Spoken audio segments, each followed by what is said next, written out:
আজ ঈদ, চারপাশে হাসি আনন্দ আর কত রকমের খাবার আয়োজন।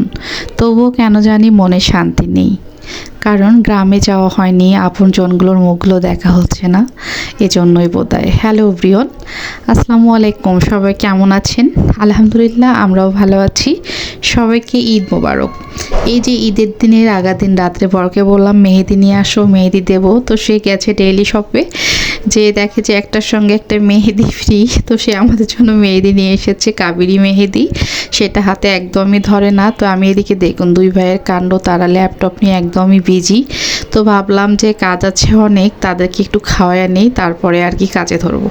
তো তাকে খাওয়ায়া আমি আসছি ফিরনি রান্না করতে। এখানে ফিরনি রান্না করব। আমি এখানে প্রায় 2 লিটার দুধ জাল করে 1 লিটার করে নিয়েছি। আর এখানে প্রায় কতটুকু হবে, 20 গ্রামের মতো চালটা আমি সুন্দর করে দিয়ে ধীরে ধীরে মানে সিদ্ধ হওয়ার পরে ঘুটনি দিয়ে ঘেটে নিয়েছি। তারপরে যেগুলো লাগে ফিরনি রান্নার জন্য সব কিছু এখানে দিয়েছি, নারকেল, চিনি, কাজু বাদাম, কাঠবাদাম, কিশমিশ সব কিছু দেওয়ার পরে আমি ফিরনিটা রান্না করে রেখে দিয়েছি।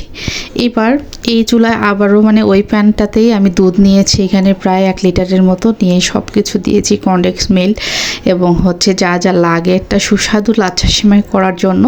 দেওয়ার পরে হচ্ছে যে লাচ্ছা সেমাই দিয়ে নামিয়ে নিলাম। যেহেতু এটা লাচ্ছা সেমাই খাওয়ার ঈদ, আর হচ্ছে এজন্যই বেশি বেশি করে লাচ্ছা সেমাই রান্না করব। আর বারবার রান্না করতে একদমই মন চাইবে না, এই জন্য বেশি করে রান্না করতেছি।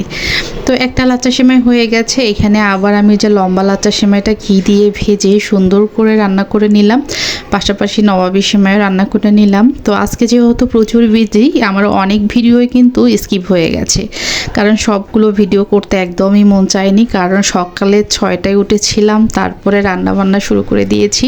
ফার্স্ট টাইম রান্নাবান্না করলাম লাচ্ছা সেমাই, তারপরে পিঠা, এর পাশাপাশি একপাশে রান্না শুরু করে দিয়েছি।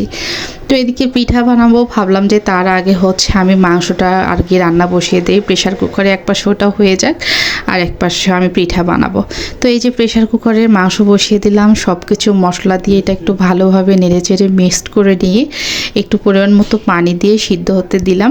এদিকে পাশাপাশি কিন্তু আমি পিঠাও বানিয়ে নেব। তো রান্নাবান্না কমপ্লিট। আমি পিঠা বানিয়েছি, ডাল রান্না করেছি, মাছ ভাজা করেছি, মুরগির রোস্ট করেছি, গরুর মাংস, পোলাও, এভরিথিং যেগুলো লাগে করে। এই যে আমার 2 পুচ্ছু গোসল করে তারা সাজুগুজু করেছিল, এখন তারা দেখি যে ছোটো পুচ্ছু প্যান্ট খুলে ডাইপার পরে আছে, বন্য ড্রেস খুলেছে। বললাম আসো খাবার রেডি। তারা কিন্তু অলরেডি একবার খেয়েছে সকালে নাস্তা, তো আবারও ডাকতেছে। তো এখানে আমি 3 রকম লাচ্চা সেমাই করে নিয়েছি, তারপরে ফিরনি, গরুর মাংস, মুরগির রোস্ট, তারপরে এই যে পিঠা বানিয়ে নিয়েছি, বর্ণর অনেক পছন্দের পিঠা এটা। তারপরে হচ্ছে কি বলবো, স্প্রাইট, ফিরনি হচ্ছে খাওয়ার পরে খাবে, দই দিয়ে যেমন খায় লাস্টের দিকে তেমন ফিরনি করেছি, যেহেতু আজকে ঈদ আর দই আনা হয়নি, আর সালাদ করে নিয়েছি। তো সব কিছু খাবার আয়োজন অনেক সুন্দর করে সেজে নিয়েছি। এত কিছু খাবার আয়োজন পরিবার নিয়ে আনন্দের মাঝেও গ্রামে এবং বাড়ির সবাইকে অনেক মিস করতেছি। আসলে ঈদটা বাড়িতেই সবসময় ভালো লাগে, কিন্তু কিছু করার নেই। এইবার একটা কারণে আমাদের যাওয়া হলো না, কারণ হচ্ছে আছে, সব কিছু তো আর বলা যায় না। অবশ্যই সামনে ঈদে যাব। তো এখানে আমি এই যে সব কিছু লাচ্চা একটু একটু করে নিয়েছি, মানে এগুলো মিষ্টি খাবার বানাইছি, কিন্তু খাওয়ার তো ওরকম রুচি নেই, আর আমার তেমন মিষ্টি খাওয়া যাবে না।